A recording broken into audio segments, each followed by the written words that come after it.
watching the PIX-11 News at 4.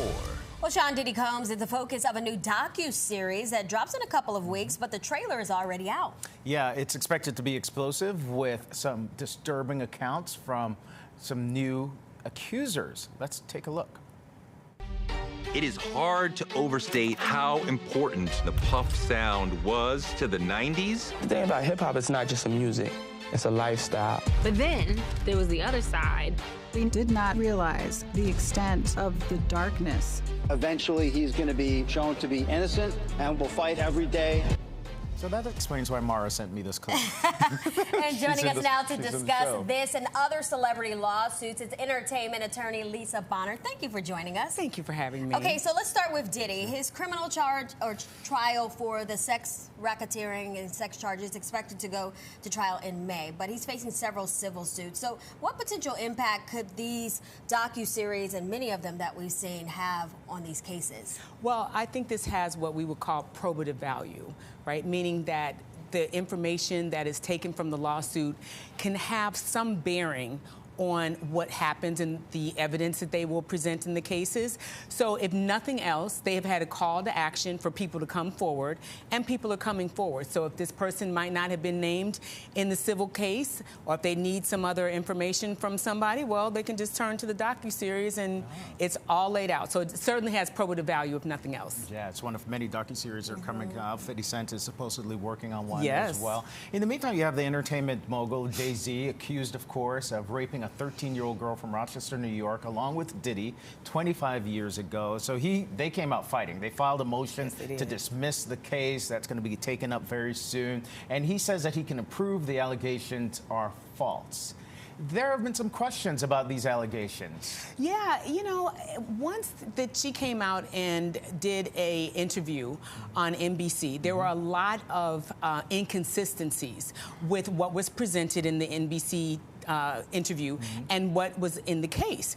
And so when you go back and you look at that, that was Jay-Z's first attempt, but Alex Spiro, his lawyer, said, you know what, this right here should be evidence on its face that this should be dismissed. The judge denied it, but the judge did allow them to come back and refile it with some of this information. So we will see what happens, but he's basically saying, look, there was no house that is 20 miles from New York City that has a U-shaped driveway. If your dad did, in fact, pick you up, he lives 10 hours away from on a round trip, he would have remembered that. So there's some really inconsistent possibilities, and there's also pictures of people saying that he's not there. And as a matter of fact, one of my friends that was at that party sent me a picture at the very beginning and saying, I was at that party and Jay was not at that party. Yeah, in some circles. So there are a lot of he said, she said stuff, but there's also a lot of evidence to refute what she is alleging in her lawsuit. Okay. So this latest lawsuit coming from Alec Baldwin, suing for something called malicious prosecution and civil rights violations. Obviously, this surrounding the death that occurred on the movie set of Russ.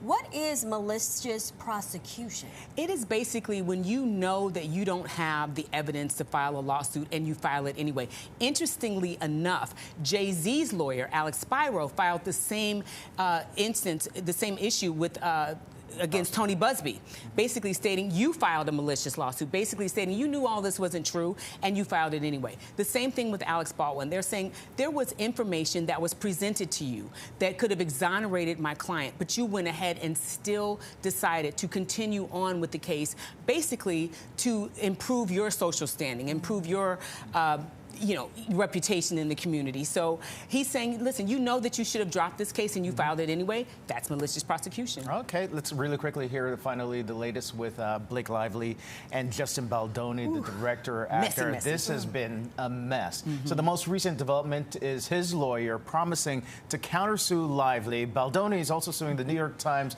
over their reporting of the story. We need a graph for Yeah, this. exactly. So basically, Blake filed her complaint first. She did not ask for any monetary relief, nothing.